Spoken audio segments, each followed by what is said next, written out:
Assalamualaikum warahmatullahi wabarakatuh. Oke, terus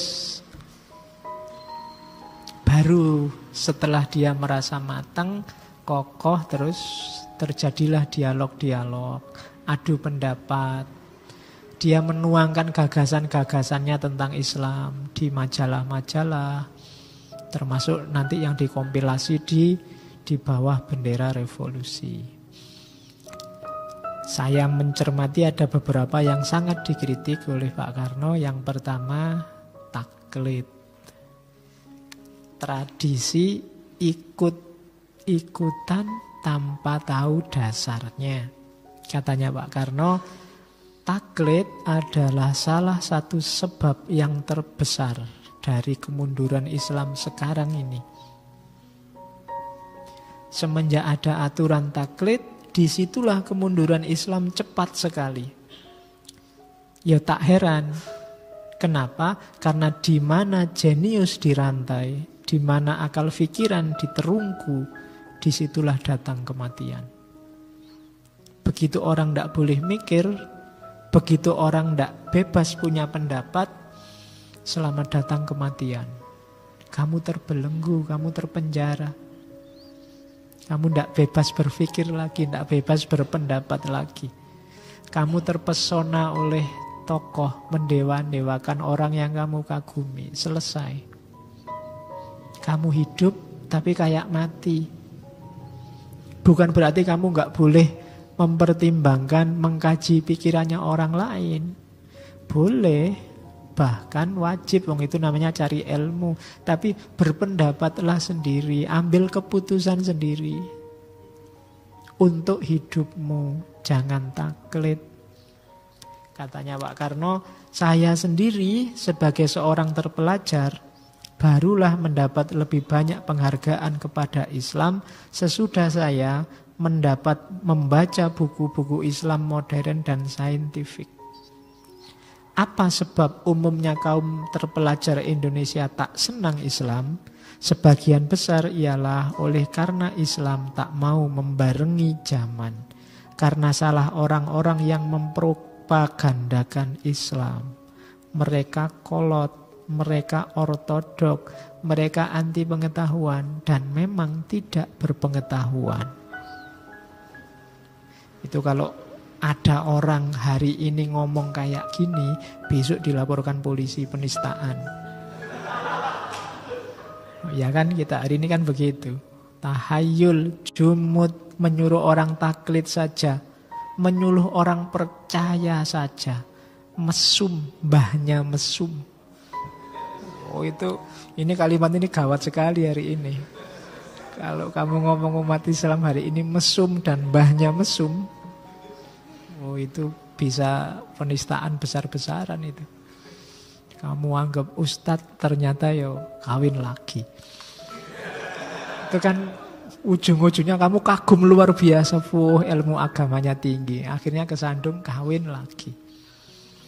Ada artis nyanyi lagu religius seolah-olah hanya Allah yang nomor satu, jatuhnya kawin lagi. Ulama besar kesandungnya urusan perempuan lagi. Oh itu sindirannya Soekarno luar biasa. Sampai hari ini mungkin masih relevan. Mesum, mbahnya mesum. Tidak cuma mesumnya, sak mbah-mbahnya dibawa ke sini.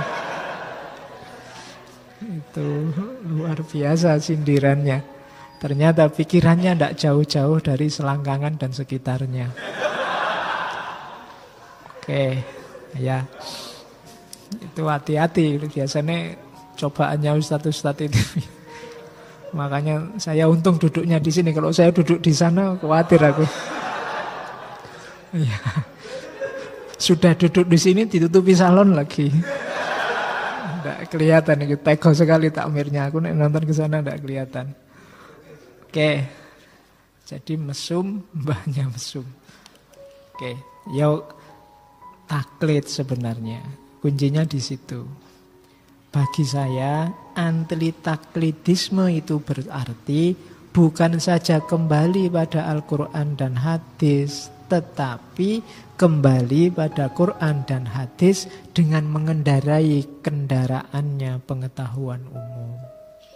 Jadi kalau umat Islam ingin maju, Al-Quran, hadis, dan ilmu pengetahuan umum, bahasanya Soekarno. Yo harus ngerti fisika, matematika, biologi, dan kawan-kawan. Jangan gampang taklid. Kalau kita wawasannya luas, kita tidak akan mudah ketipu oleh ketokohan, kefiguran, keustatan. Kenapa kita mudah taklid? Karena ilmunya tidak nyampe, merasa diri lemah. Makanya Nurcholish Madjid itu punya teori taskhir. Teori taskhir itu manusia biar tauhidnya lebih sejati, dia harus bisa menaklukkan alam semesta. Untuk bisa menaklukkan alam semesta, dia butuh ilmu. Kenapa dulu nenek moyang kita nyembah laut, nyembah pohon, ngirim sajen ke laut? Karena merasa lemah di hadapan laut, di hadapan pohon. Untuk bisa ngerti, bisa menaklukkan laut, menaklukkan pohon, jalannya bukan ngasih sajen, tapi pahami ilmu kelautan, pahami ilmu tentang pepohonan. Baru kita bisa tidak terkungkung oleh pohon dan laut. Nah, itu kalau dalam agama namanya, kalau bahasanya Al-Quran, wasakhara lakumul bahro, dan istilah sakhor, taskhir, taklukkan. Kalau kita sudah bisa menaklukkan, kita ndak akan tergantung lagi, ndak akan takut lagi, ndak akan lemah lagi di hadapan yang bukan Allah. Ketika kita ndak lemah di hadapan yang bukan Allah, tauhid kita semakin jernih, semakin tinggi. Jadi makanya nambah ilmu itu penting. Dalam rangka apa? Biar tauhid kita semakin jernih, biar kita sadar bahwa satu-satunya yang pantas disandari hanya Allah. Tapi semakin kita tergantung pada yang bukan Allah, tauhid kita semakin susah untuk naik kelas. Jadi itu kritik pertama dari Soekarno. Umat Islam biasakan jangan taklid. Sekarang tidak cuma taklid, kita bikin berita bohong. Oh itu ngalang-ngalai taklid. Taklid itu mending ikut seseorang. Sekarang kita bikin kepalsuan yang memaksakan orang untuk percaya, dan kita paksa diri kita sendiri juga untuk percaya. Coba kamu cek, orang-orang yang bikin berita palsu, bikin hoax itu, mereka kan juga tidak cuma maksa orang untuk percaya, tapi memaksa dirinya sendiri untuk percaya. Padahal itu awalnya kebohongan. Oh, itu bahaya luar biasa bagi kebertuhanan kita. Jadi wong dia sendiri yang bohong, tapi dia paksa dirinya sendiri untuk percaya dan memaksa orang lain untuk percaya. Itu bagi saya defisit luar biasa bagi keberagamaan kita. Terus penyakit pertama, maka jangan taklid. Kita itu egaliter kok, katanya Soekarno. Tersesatlah orang yang mengira bahwa Islam mengenal suatu aristokrasi Islam. Tiada satu agama yang menghendaki kesamarataan lebih daripada Islam.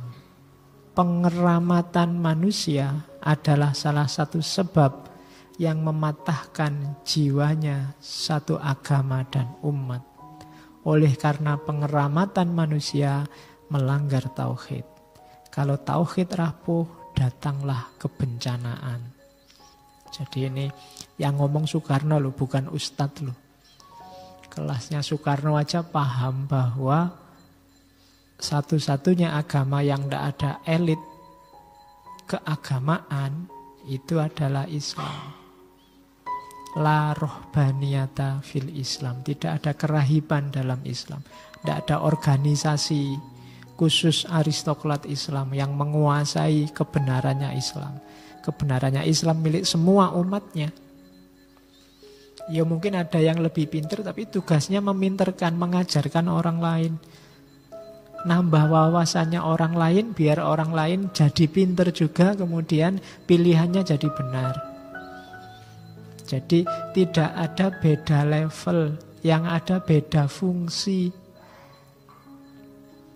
Beda level itu atas bawah. Kalau beda fungsi itu, kebetulan malam ini saya fungsinya ngajar untuk urusan filsafat. Tapi mungkin dalam konteks yang berbeda, kamu ngajari aku mungkin urusan caranya download video, caranya lihat gambar-gambar, caranya wawasanmu mungkin lebih luas. Ya, dibandingkan aku. Loh, kalau kamu kan lebih canggih, mau kamu diblokir kayak apa aja ngerti bobolan. Ya.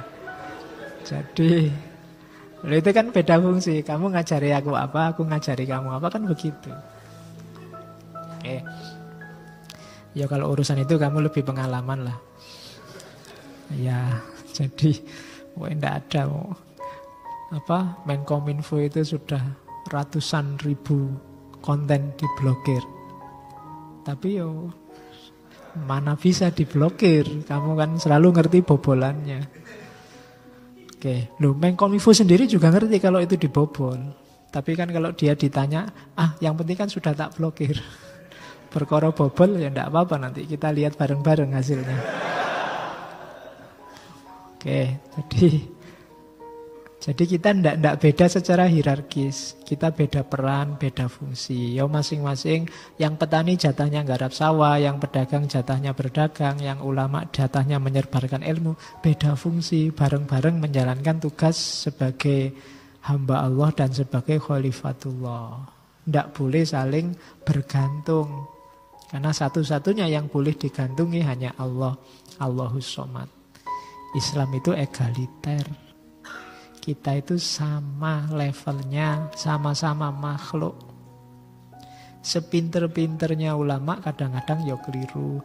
Sebodoh-bodohnya kita dalam hal tertentu kita punya kebenaran, punya ilmu, khususnya yang di bidang kita. Maka saling berbagi pengetahuan.